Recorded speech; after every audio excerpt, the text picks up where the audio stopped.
20,58,000 ହିତାଧିକାରୀଙ୍କ ଚାଉଳ ବନ୍ଦ କରିନାହାନ୍ତି ଇକେୱାଇସି। କାର୍ଡଗୁଡ଼ିକ ସେହି ସମୟରେ ସସ୍ପେଣ୍ଡ ଅବସ୍ଥାରେ ରହିବ।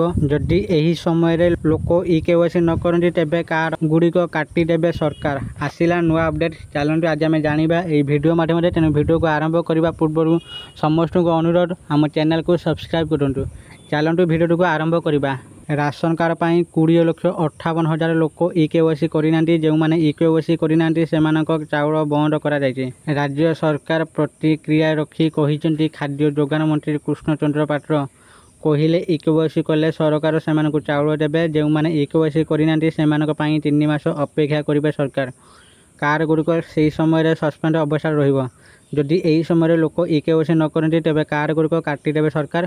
ନେଟୱାର୍କ ସମସ୍ୟା ଯେଉଁ ଜିଲ୍ଲାମାନଙ୍କର ଥିଲା ସେଠାରେ ସରକାର ନେଟୱାର୍କ ବ୍ୟବସ୍ଥା କରିଛନ୍ତି। ବୁଷ୍ଟର ମଧ୍ୟ ଲଗାଯାଇଛି। ତଥାପି ଯଦି ହୋଇନାହିଁ ସେମାନେ ଜିଲ୍ଲା କେନ୍ଦ୍ରରେ ଆସି ଆବେଦନ କରିପାରିବେ ବୋଲି ମନ୍ତ୍ରୀ କହିଛନ୍ତି। ଇକେୱାଇସି ଯେଉଁମାନଙ୍କର ହୋଇଯାଇଛି ସେମାନେ ଚାଉଳ ପାଇବେ। 5 ବର୍ଷରୁ ଅଧିକ ବୟସ ପିଲାମାନେ ରାସନ କାର୍ଡରେ ସାମିଲ ହେବେ। ଯଦି ଆପଣମାନେ ବି ରାସନ କାର୍ଡରେ ଏପର୍ଯ୍ୟନ୍ତ ଇକେୱାଇସି କରିନାହାନ୍ତି ତ ଏବେ ହିଁ ଆପଣମାନେ ଇକେୱାଇସି କରିନିଅନ୍ତୁ, ନହେଲେ ଆପଣଙ୍କର ଚାଉଳ ବନ୍ଦ ହୋଇଯିବ ଆଉ ରାସନ କାର୍ଡରୁ ଆପଣଙ୍କ ନାଁ କଟିଯିବ। ଆଶା କରୁଛି ଆପଣମାନଙ୍କୁ ଆଜିର ଏହି ଛୋଟିଆ ଇନଫର୍ମେସନ୍ ଭିଡ଼ିଓଟି ଭଲ ଲାଗିଥିବ। ଯଦି ଆପଣମାନଙ୍କୁ ଏହି ଭିଡ଼ିଓଟି ଭଲ ଲାଗିଥାଏ ଦୟାକରି ଏହି ଭିଡ଼ିଓକୁ ଲାଇକ୍, ସେୟାର ଓ କମେଣ୍ଟ କରନ୍ତୁ। ଆଉ ଏମିତିକା ଭିଡ଼ିଓ ଦେଖିବା ପାଇଁ ଚାହୁଁଥିଲେ ଆମ ଚ୍ୟାନେଲକୁ ଏବେ ହିଁ ସବସ୍କ୍ରାଇବ୍ କରନ୍ତୁ। ଧନ୍ୟବାଦ।